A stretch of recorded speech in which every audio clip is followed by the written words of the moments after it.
Hello and welcome to the Rock Metal Podcast. I'm your host, John Harris, and today on the Rock Metal Podcast, we have OMNIUM GATHERUM. They have a new album called Origin, released on November 5th via Century Media Records. Right now I'm being joined by Jukka to share some more information about this stellar release, some information about it, some key talking points that management says we have to hit today, Jukka. So great to have you on the show, Jukka. Great to be here. Absolutely. So true story, I'll start this one off with one of the saddest moments in my life.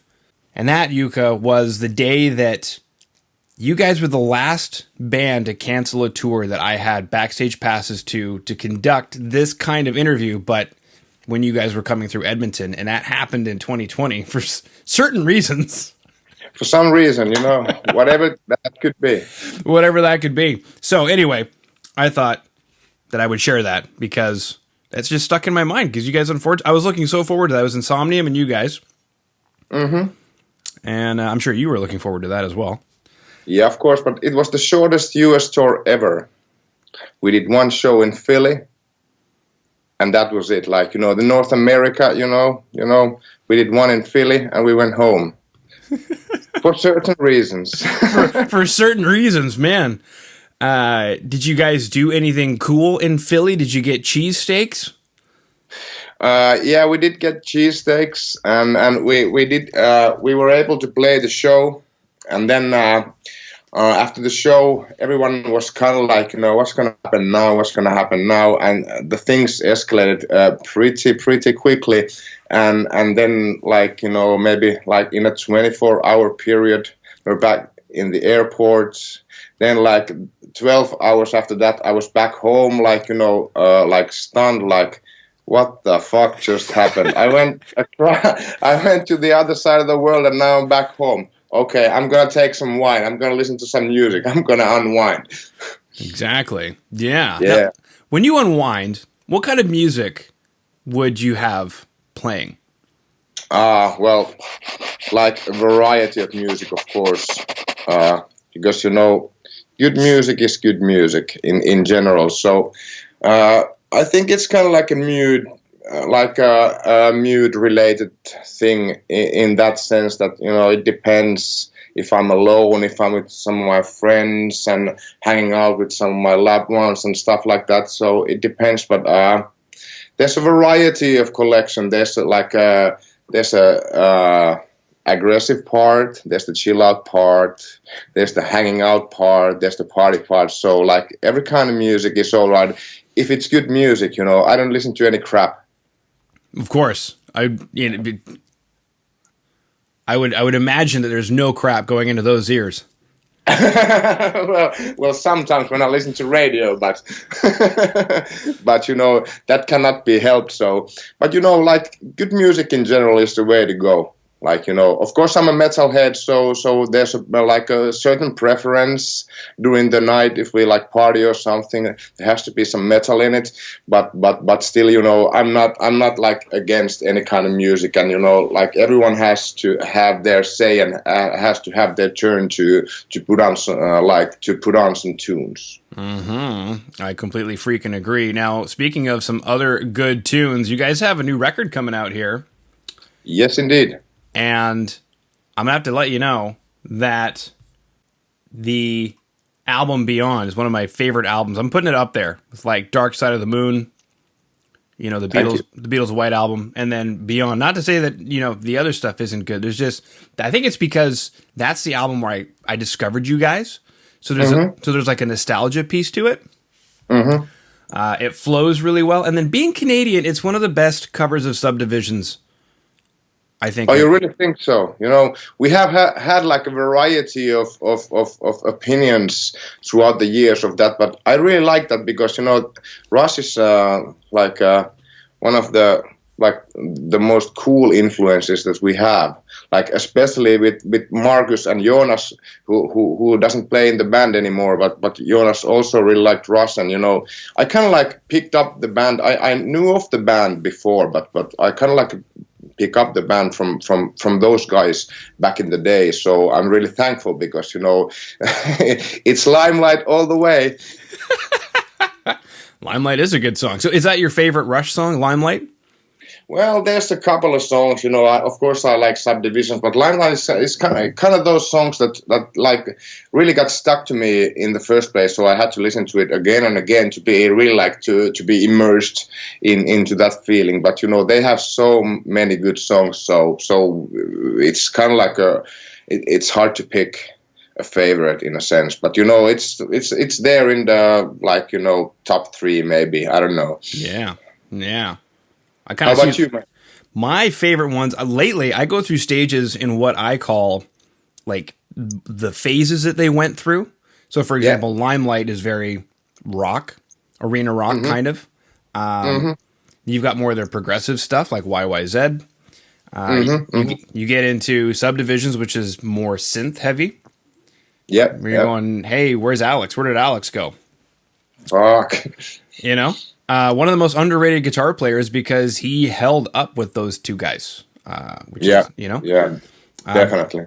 As of late, though, I've been cranking like their first album, which is just like this sloppy, sexy power trio. Yeah, it's weird, wild stuff. Yeah. And just imagining them being a local band in Toronto, nobody knows who they are. They're opening up a gig and they're doing those things that local bands do. Like, hey guys, we're going to record a record. And, a few people in the crowd are like, woo! That's crazy. To think about Rush as just a local band, Yeah, well, it would be. It's kind of like unimaginable, but, in a different story, in a different life. Yeah. Well, one time they were, yeah. Yeah, well, at one point, you guys were a local band. It looks like from Karhula. Is that correct?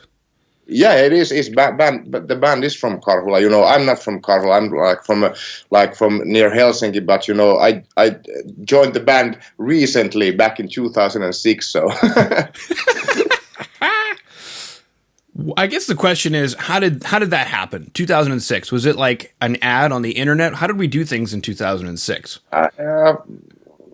It was on the phone, Marcus just called me and asked me, hey man, how you doing? I'm fine. So what have you been up to? Not much, we've been doing music with E1154 and stuff like my former band, and he was like, we don't have a singer anymore. I was like, oh, what happened? And then he explained like, this and this and that and this and that, and then he asked like, would you be interested? I was like, well, yeah, just send me some songs and I will rehearse them and I will meet you guys up in Karhula and we will see how it goes. And there it went. Mm-hmm. How did it go? Do you remember? Well, yeah.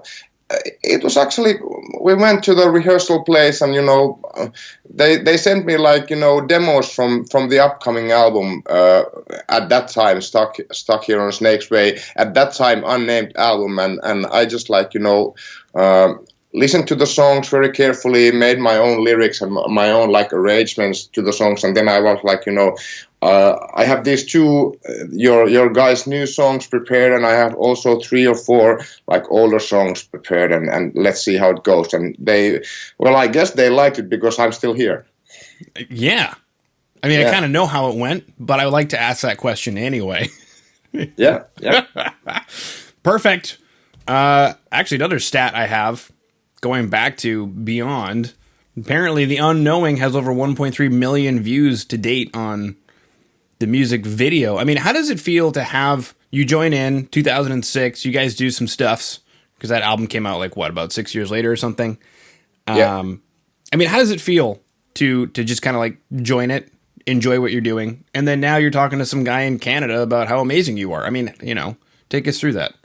Well, I think like it's a part of the whole like the coalition of like friends who take this stuff really seriously. In that sense, we like each other and we're still like really really super good friends, and the chemistry in the band is super great.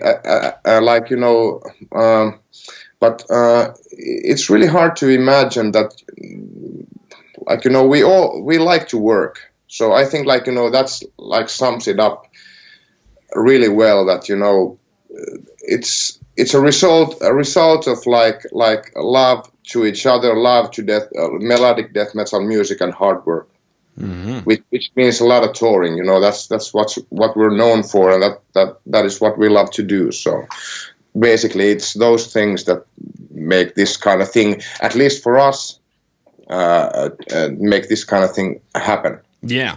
Now, for the last 18 months, touring hasn't really happened a whole lot. So does that mean that this album that's going to come out November 5th via Century Media Records, Origin, does that mean that the album may have come out differently as a result? Well, we had more time to pre-produce it, so there may be a difference, but I think like maybe in a subconscious level, in a sense, there was a kind of difference. But consciously, we had more time, but we had to keep some kind of schedules for us to be able to produce music, because otherwise there would be a possibility to get it like to make the whole process go stagnant in that sense, that you will lose yourself into the process, and then nothing progressive will happen. And so in my opinion, we made the songs kind of like we made them before, with a little bit of more time because there was no touring, but like those kind of deadlines are good for us to be able to make these songs ready in a certain amount of time, to be able to go further and finish the album altogether. Mm-hmm. Yeah. What kind of things, if you were to sum it up now, what kind of things did you guys do differently with more time for pre-production? Well, I think mainly it was more kind of like more demoing the songs, because of the fact that we are not on tour, because we don't demo any songs whilst on tour. We're like, then we're focused on that particular thing that is happening, which is the tour. So in that sense, I think it did good things for us, because you can hear like it's like an OG album for sure, but there is like some like elements that go further than the previous albums did. So in that sense, it was a good thing that we had more time in our hands. That was going to be one of my follow-up questions there, Jukka, was when you guys sat down to write this album, because obviously you had more time, what was, I don't know, was there a goal? What was the concept behind it? It sounds like you mentioned maybe a couple of extra additions that didn't happen previously. Like, it's an OG album, and I get that. I hear it. But there definitely is something new. There's a little bit of spiciness to it. So take us through that.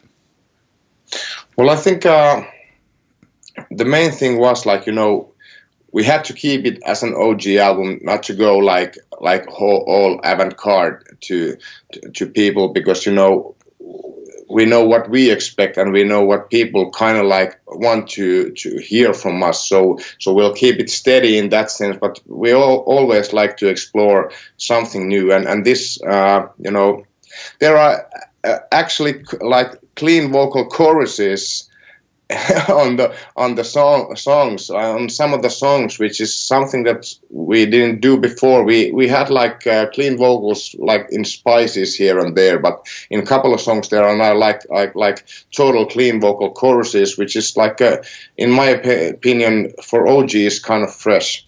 We're always kind of like been like, we don't need that, but now that we had more time, we were like, what the hell? Now we can do it. Like, we can try it and see how people react. So see how we react them when we play them live. So I think that was a positive thing. Like the negative thing about like with this excessive time was the fear of like like I said earlier, like fear of getting stagnant, like getting lost into the whole process, and to create something that we are not so sure about. But that didn't happen, because like I said before, again, like we kept these like timetables and these kind of like deadlines alive during the whole process. And then I'm sure also what helped was there's an incredible production team that I have access to here. So Sonic Pump Studios and a couple of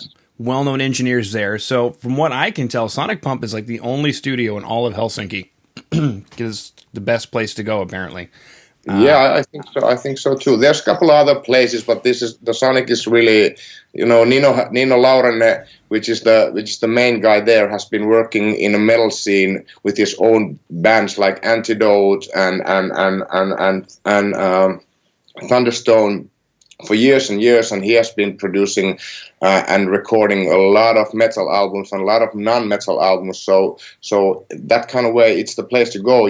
Actually, back in the day, OG recorded a couple of albums in Sonic Boom, but it was not that Sonic Boom. It was the earlier version with the same guy, but the earlier version, the pre-Sonic Boom, which was called Sonic Boom at the time, but it was really more like a not so professional place. It was a professional with the guys who were working there, but if you consider where it was recorded, what kind of gear they had and stuff like that, it was not so super professional in that sense. But I think when we came back to the Sonic Bomb now, like in 2021, we could really feel the vibe that we're coming back home in a sense and making this super amazing album with Nino again. Mm-hmm. That's right. Do some sauna action. Did you guys use the sauna?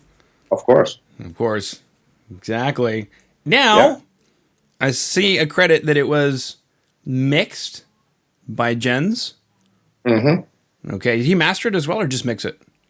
I think his co-worker in a Fascination Street masterized the album, but Jens mixed it. Yeah. Okay. Why him? Yeah. Why him? Why Jens?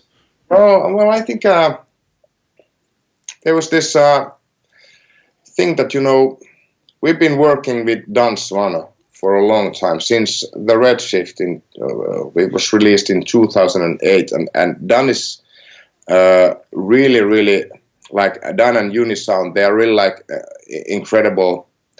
The place is incredible, and Svano is really good mixing and mastering guy. But we have been working with him so long for maybe almost 15 years or something, and we thought that now is the time for change, which is always good. In bad or good, change is always good. Change is neutral in a sense, but I think it's good either way. Where it takes you, that's future. But I think and we heard good things about Jens. So we just thought that we'll ask Jens if he would like to cooperate with us, and the rest is for you guys to hear. Mm-hmm. Yeah, you heard good things. Did it pan out? Are they good things true? I think so, because the end result is pretty nice. So Insomnium, of course, because Marcus plays in Insomnium and they have worked with Jens, and Insomnium guys said that you should really try, you ask Jens, and he did a good job with us, so why not you guys also? There was a possibility of other professionals to be mixing this album, but for some reason or the other, Jens was the way to go on this one. Yeah. Yeah, because the crazy thing is that it still sounds like you guys, and, it's such a unique sound that I enjoyed from the first time, that I heard you guys, and I was always curious, is that the mix engineer that's doing that? Is that just you guys? So he did a great job of, I think, meeting in between where we hear. Yeah. I think so too. Definitely. Yeah. Now this record, Origin, out November 5th via Century Media Records, does it have a concept lyrically or a theme lyrically? Well, it is. It's like a deep dive to the mind subconscious levels. Burning Coal was more tribe concentrated or nation concentrated, why people behave like they do, when they are together. This Origin, it said, you have to go deep to find something that is original. So I think it's more individually based, psychological research, if that makes any sense. Well, a few things have happened over the last, 18 months you could probably write about psychologically. So Yeah, yeah, and there's a continuity, like a continuum to the previous albums, of course, because they all in a way or another match up in the lyrical context. But for Origin, I think like subconsciously this whole pause of not touring affected me a bit. But there's a lot of like. It's a good mix between positive and negative emotions, which, like, all of us constantly are looping around in our minds and in our hearts. So it's basically about that. Okay. Now, if you don't mind, speaking of getting deep, you said that, not touring kind of affected you a little bit. How did you handle that? How did you get out of the funk? Well, I just I had to make myself realize that this is the reality now. So, to not go fuck around and to be able to handle, to handle stress in a short or long time period. It's kind of like the same thing. You just have to have like different kinds of tools. So at first I was kind of like restless because I was staying so much at home. so the walls were not like coming on to me, but they were kind of like, I was kind of like a animal in a cage in that sense, that I like, my girlfriend says, like, you're literally going around the house, like walking around the house. Mm-hmm. Yeah. So in a way it affected me, but not in that sense that I would like start to have these kind of like crazy ideas about the world, or you've seen it happen, like you see it in social media and stuff, like, there's a lot of like crazy things happen, like good things and bad things at the same time. But it's always been like that with people. If something like unexpected happens, the reactions are kind of like similar. If you go past your personal history, you always like catch yourself doing something out of the ordinary when something unexpected happens. So in a wider sense, it happened to the whole world. So I wouldn't be so worried about that in general, because, it's not new. It's just something that happened to a lot of people at the same time. So it's very true. Very true. All right. So we've chatted about Philly cheesesteaks. We chatted about Rush. We chatted about Sonic Pump Studios and the sauna that they have and the growth as well. So, you guys have grown as a band. They've grown as a studio. That's fun, to watch the two things grow together. We chatted about the album Origin, out November 5th via Century Media Records, available everywhere you consume music. Everybody listening in right now or watching, you can see how unbelievably good looking we are. Down below in the show notes is the website omniumgatherum.org, as well as, at the time of recording, 3 music videos that are available: Paragon, Reckoning, and Fortitude. And I believe you boys are racing in one of them? Yes, sir. Very cool. Very cool stuff. Is there anything that I missed that you wanted to chat about, Jukka? No, I think you got it. Cool. All right. Well, thank you so much for coming on to the Rock Metal Podcast today. Yes, thanks, John. Thanks a lot.